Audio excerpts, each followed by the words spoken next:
This is the Crazy Dance, and it takes 2.5 trailers to move. We've been out here most of the day, and it's still not ready to run. I'm studying this because I'm trying to build an amusement park in my backyard for my grandkids, and this is a masterclass in how not to wreck a ride. This ride was built in Turkey in 2016, and it's our understanding that it lived in the manufacturer's own amusement park. It didn't travel week to week like a typical Midway ride. Majestic bought it this year with the understanding the original manufacturer would go through it, refurbish it, and get it ready before it ever left Turkey. Here's one of the first issues with the ride. Like a lot of European equipment, it operates on 400-volt three-phase power, but American Carnivals typically travel with 200-volt generators, so transformers needed to step up the voltage. When it landed here in the States, it wasn't some beat-up mystery ride from a classified ad. In theory, it was supposed to be turnkey, but here's what I ran into watching them set it up. Even after that refurb, there's still work to do, and this crew is still getting to know the ride. They've only set this thing up a handful of times this year, so there isn't a permanent Crazy Dance team yet. That alone can turn what should be a one-day setup into a two-day setup. Here the crew has extended all the outriggers that support the ride, and they're pulling out all the braces that hold the ride together as it travels down the road from town to town. These braces aren't used during setup, so they just get stowed until it's time to tear it back down.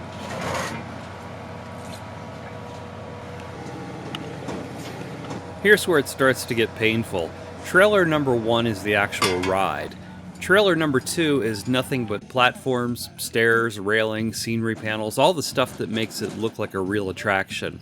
And then you've still got this little flatbed behind a pickup truck carrying 4 more tubs. So just to get started, you're already dealing with 2 full trailers and a tag-along.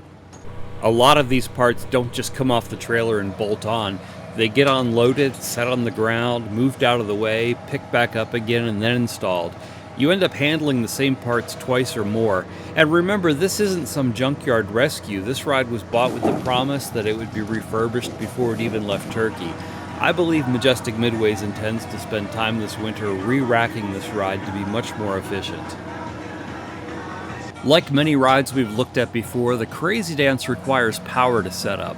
There's a built-in hydraulic system which is used for leveling the ride, tilting the platform, and raising the scenery. So getting power to the ride needs to be done sooner rather than later.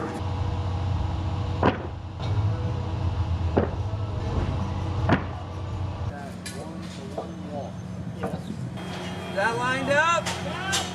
Hydraulic cylinders in the 4 corners of the trailer are used to quickly level the ride before the weight is transferred to large screw jacks. Once it's stabilized on the jack stands, the hydraulic rams are retracted. They won't be needed again until it's time to tear the ride down.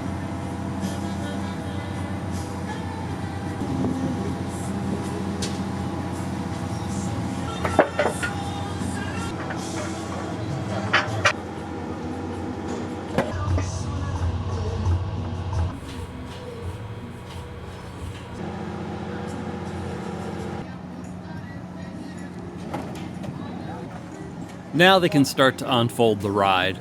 First, the large back wall scenery is opened and hinged out of the way, and the travel braces that held the wall are removed from each side.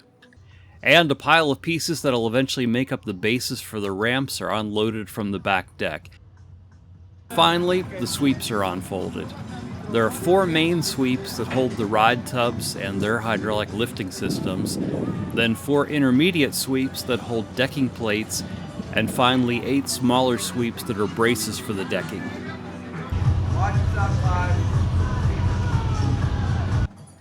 The 4 main sweeps are pivoted into position and locked into place with large bolts.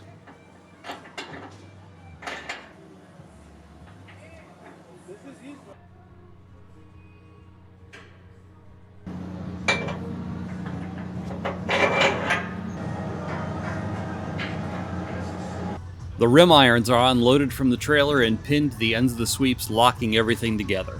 All right, up in the middle, up in the middle. One issue slowing things down is that this ride is still very tight. It was built in 2016, but it basically lived in a park.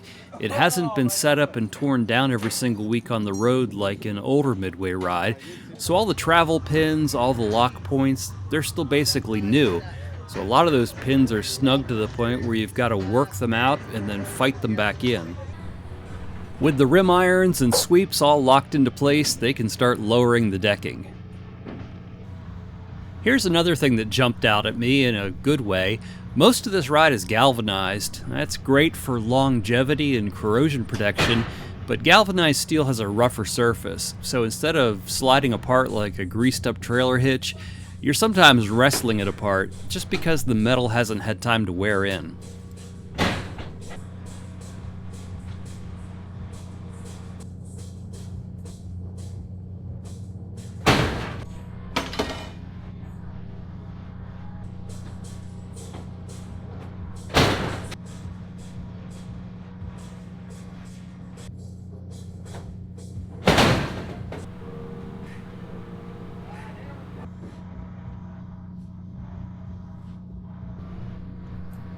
So that's the end of day one. The main platform's down, the center structure's locked in, but the ride is nowhere near ready to run. And it's not that these guys are slow, the system just isn't dialed in yet. There's no dedicated crew, the racking isn't optimized, too many parts are living on the grounds instead of having a permanent home on a trailer. Tomorrow they gotta mount the tubs, tilt the platform, build the ramps, set up the back wall, and install all the railings and stairs. That's a lot to ask from day two. Day two started off beautifully. The skies were blue, the wind was gone, it looked like it was going to be a great day to set up a ride. The crew started with the tubs. In each cluster of tubs, one rack's on top for travel. This must be lifted off and dropped down into its spot. Then the cluster is spun 180 degrees, and one of the tubs traveling on the flatbed is lifted into place. This is one area where Majestic Midways hopes to improve over the winter. They want all the tubs to rack on the main ride and have some sort of overhead gantry, similar to how the Himalaya tubs or the Gravitron panels are lifted into place, so they can eliminate the need for a forklift. The platform is then rotated by 90 degrees, and the process is repeated for the next tub cluster.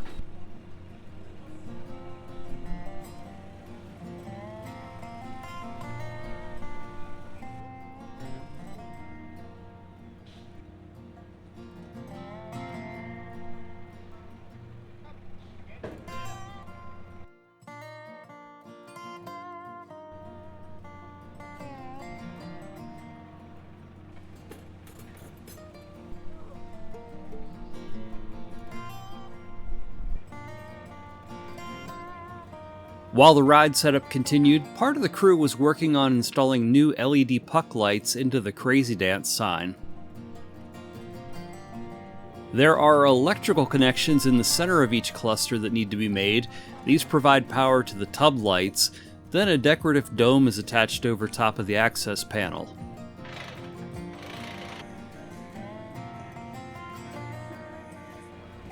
There's a ramp structure built around the entire perimeter of the ride. This is built up from a number of galvanized steel frameworks that all pin to each other and to the ride itself. The entire structure becomes very rigid.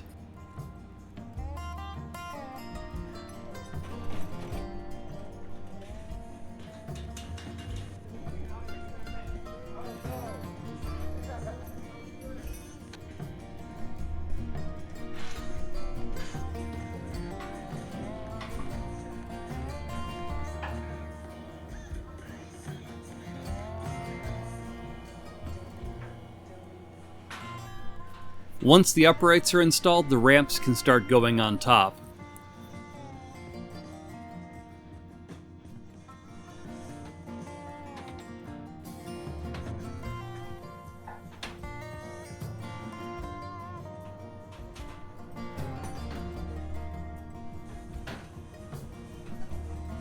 You can only go so far building the ramps until you need to tilt the platform.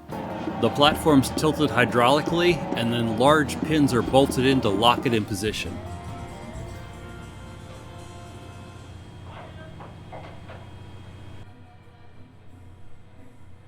With the platform tilted, the ramp can be completed. These long struts are added to tie the ramp to the ride, effectively making it one piece.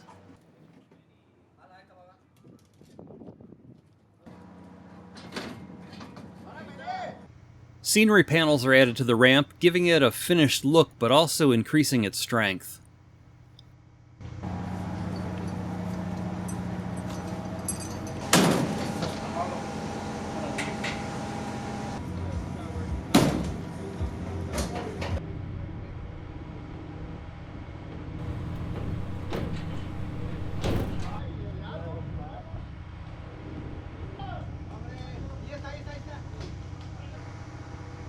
The back wall is lifted hydraulically to complete the look of the ride.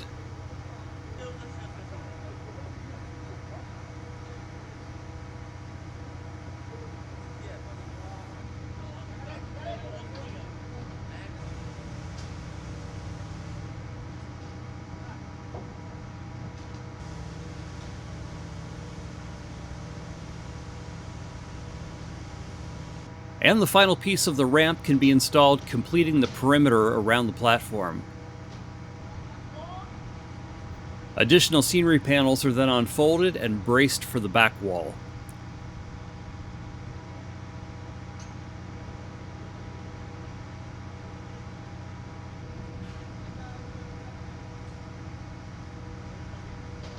The entire back wall is curved to match the shape of the ramp.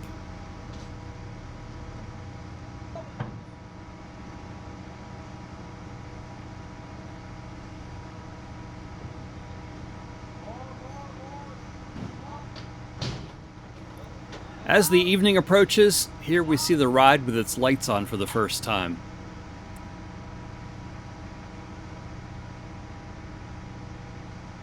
While one half of the crew works in the back wall, the other half builds up steps on the front of the ride.